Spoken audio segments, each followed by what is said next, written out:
In the beginning, the world was perfect. God created the heavens, the earth, the light, the waters, the animals, and finally, humanity. Everything he made was good, pure, peaceful, and full of harmony. There was no pain, no fear, no shame, and no death.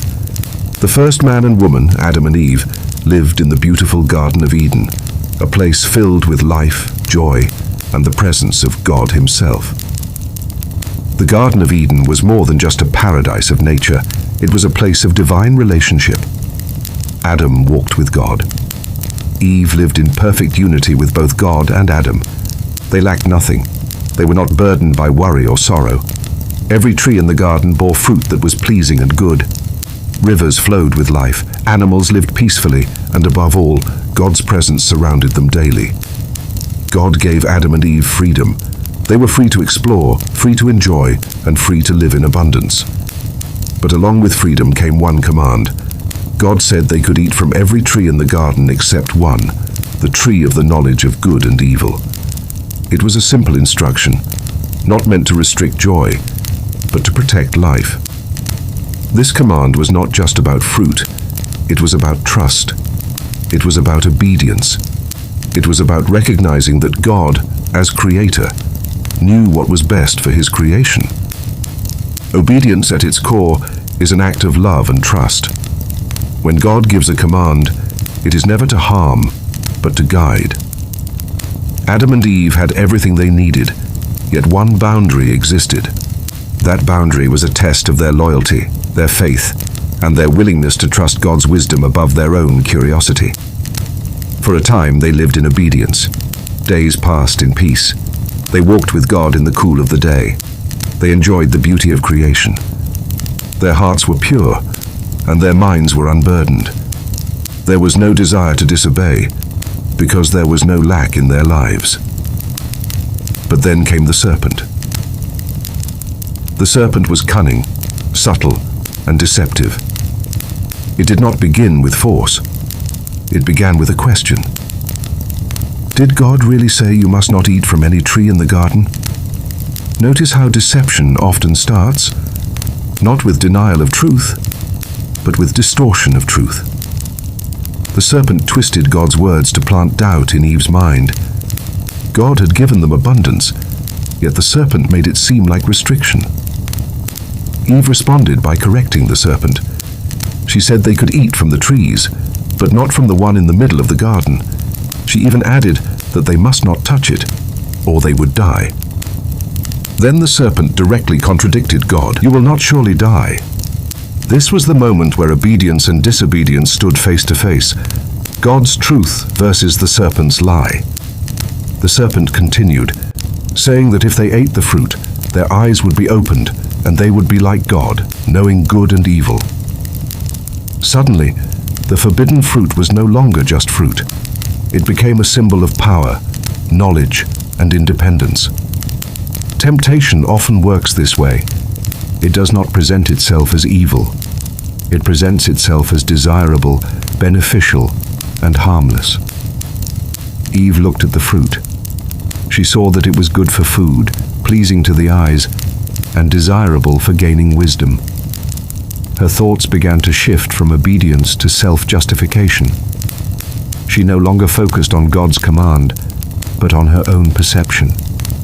This is the turning point of disobedience, when human desire begins to outweigh divine instruction. She took the fruit. She ate it. Then she gave some to Adam, who was with her, and he ate it as well. In that single moment, the course of human history changed. Before disobedience, they lived in innocence. After disobedience, their eyes were opened, not to glory, but to shame. They suddenly realized they were naked. Fear entered their hearts for the first time. They sewed fig leaves together to cover themselves. Disobedience did not make them like God. It made them aware of their brokenness. Sin always promises elevation, but delivers separation. When God came walking in the garden, Adam and Eve hid. This was something they had never done before. The presence of God, once a source of joy, now became a source of fear. disobedience created distance in their relationship with God. God called out, "Where are you?" This question was not because God lacked knowledge. It was an invitation for confession. It was an opportunity for accountability. It was a moment of grace, even after disobedience. Adam answered, "I heard you in the garden, and I was afraid because I was naked. So I hid. Fear, shame, and hiding. These were the immediate consequences of disobedience." God then asked, "Who told you that you were naked? Have you eaten from the tree I commanded you not to eat from?" Instead of taking responsibility, Adam blamed Eve. Eve then blamed the serpent. This shows another cost of disobedience: broken relationships and blame shifting. Before sin, there was unity. After sin, there was division. God then addressed the serpent first, declaring that it would be cursed. He declared enmity between the serpent and humanity. Even in judgment, God hinted at future redemption, foretelling that one day the offspring of the woman would crush the serpent's head. Then God spoke to Eve. He said that pain would enter childbirth and that relationships would be affected by struggle. Then he spoke to Adam, saying that the ground would be cursed because of his disobedience. Work would become difficult. Life would include toil, sweat, and hardship. Finally, God declared the ultimate consequence: death. Dust you are, and to dust you will return. Before disobedience, death did not exist. After disobedience, mortality became part of human life.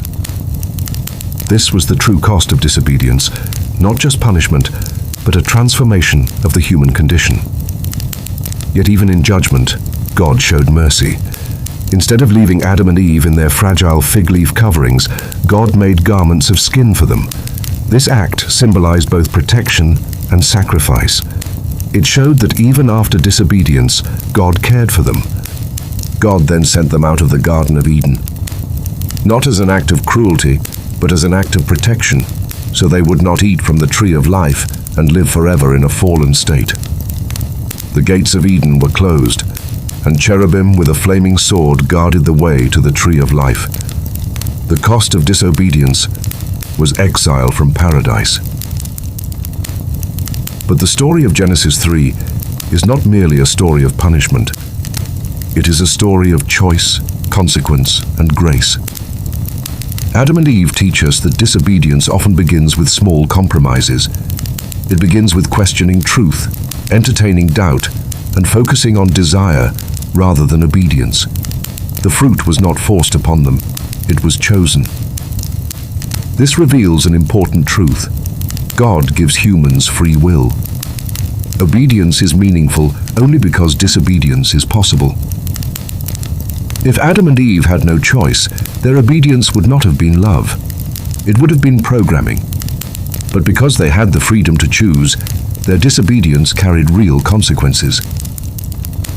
Another lesson we learn is that temptation rarely appears in an obvious form.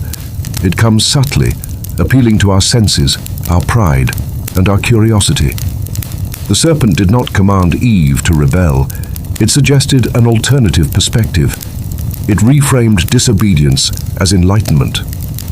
This pattern continues in human life today. Many wrong choices begin with thoughts like, "Is it really that bad? Everyone else is doing it. It looks good. It will make me wiser, happier, or stronger." Disobedience often looks attractive before it reveals its cost. The story also shows how one act of disobedience can affect many lives. Adam and Eve's choice impacted all humanity. Their disobedience introduced sin into the world, altering the relationship between humans and God, humans and nature, and humans with one another. Pain, struggle, and death entered history through that single decision. Yet the story is not without hope.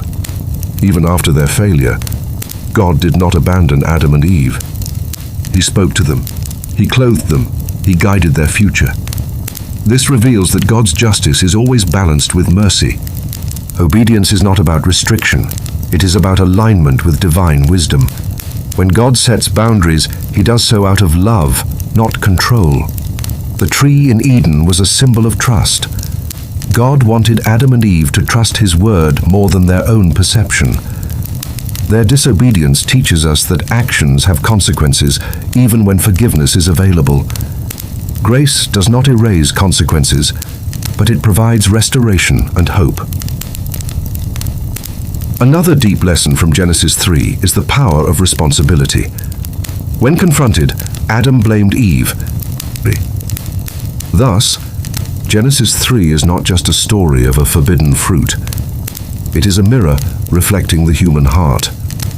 It shows our tendency to question truth, desire independence, and struggle with obedience. It also shows God's patience, justice, and mercy. The cost of disobedience is real: shame, fear, separation, hardship, and mortality. But the lesson is clear. Obedience leads to life, peace, and closeness with God. Adam and Eve teach us that our choices shape our destiny. Their decision changed the world, but their story continues to teach generations the importance of trusting God's word above temptation.